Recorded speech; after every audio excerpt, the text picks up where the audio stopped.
Ето сега хора играят Петко и Митко.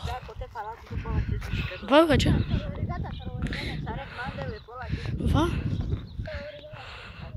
Ето сега, след 3, 2, 1, старт! И това ще е гол за Митко. Започва.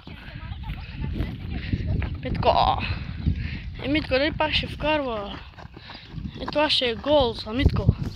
Много бърз резултат за Митко. 2-0. Петко започва. Петко се лъже. Петко! Сам как лъже Митко. Петко! И не можа да вкарва. Сега започват. Митко се лъжи. Митко се лъже, бие и това е гол! Бърз резултат, 2 победи.